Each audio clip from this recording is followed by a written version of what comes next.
তো আজি আমাৰ ফকিৰাগ্ৰাম কুমাৰগঞ্জ বজাৰত যেটো জগন্নাথ দেৱৰ ৰথযাত্ৰা অনুষ্ঠিত হয় সেইটো ফকিৰাগ্ৰাম কুমাৰগঞ্জ বজাৰৰ পৰা আমাৰ ফকিৰাগ্ৰাম ৰেলৱে লোকান মন্দিৰ যেটো আছে তাতে আমাৰ এই জগন্নাথ মহাপ্ৰভু তাতে আহে সেইটো যে নদিন জগন্নাথ মহাপ্ৰভু তেখেতৰ মাসিৰ ঘৰত থাকে সেইটো এই নদিন ব্যাপী আমাৰ এই লোকান মন্দিৰ যেটো জগন্নাথৰ মাহিৰ ঘৰ বুলি কয় আমাৰ ইয়াতে জগন্নাথৰ যি মাহি সেই মাহি ইয়াতে উপস্থিত আছে মানে সেই বৈদিক ৰীতি অনুসাৰে যেটো ৰথযাত্ৰা উদযাপন আমালোকে কৰি আছো সেইটো সম্পূৰ্ণ হ'ব আজি ইংৰাজী 5 জুলাই 2025 চন আৰু আজি 27 জুনত যেটো মানে প্ৰথম ৰথযাত্ৰা হৈছে সেইটো আজি সামৰণি পৰিব মানে ভগৱান মহাপ্ৰভু জগন্নাথ দেৱ সেইটো মানে প্ৰথম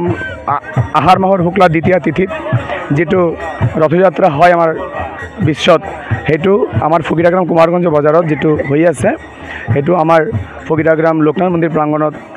মানে 8 দিন ব্যাপী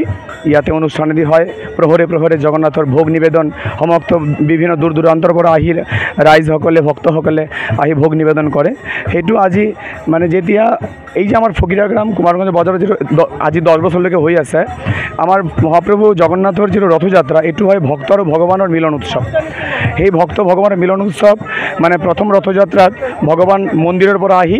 মানে ৰাস্তাত আহে এই কাৰণে বাহিৰত আহে এই কাৰণে ভগৱান ভক্তক দৰ্শন কৰিবৰ কাৰণে মন্দিৰৰ পৰা বাহিৰত ওলায়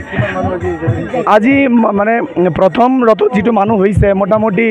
2-3 হাজাৰ মানুহ হ'ব আৰু ভক্ত দূৰ দূৰান্তৰ পৰা আহিছে ভগৱানক দৰ্শন কৰিবৰ কাৰণে ৰথৰ আমাৰ যেটো হিন্দু সনাতন ধৰ্মৰ যেটো একটা সংস্কৃতি আছে জগন্নাথ দেৱৰ ৰথযাত্ৰাৰ যে ৰশি সেই ৰশিটো যদি একবাৰ স্পৰ্শ কৰিব পাৰে মানে আমাৰ বিশ্বাস যে পূৰ্বজনিত যিবিলাক পাপজনি আমাৰ ইয়াতে মানে আমাৰ দেহত বা আমাৰ বংশত আমাৰ থাকে এইটো সমগ্ৰ পাপ খণ্ডন হয় বুলি আমাৰ এটা মনৰ বিশ্বাস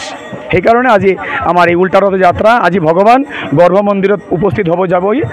সন্ধিয়া 7-8 বাজি যাবগে সেইটোই আমাৰ এটো প্ৰাৰ্থনা কৰো ভগৱানৰ ওচৰত যে জগন্নাথ যেন জগতৰ মংগল কৰে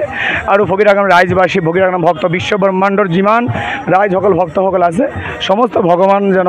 মানে যেই এইবিলাক ভক্তক যেন মংগল কৰে আৰু দেশৰ যেন শান্তি হয় সেইটো ভগৱানৰ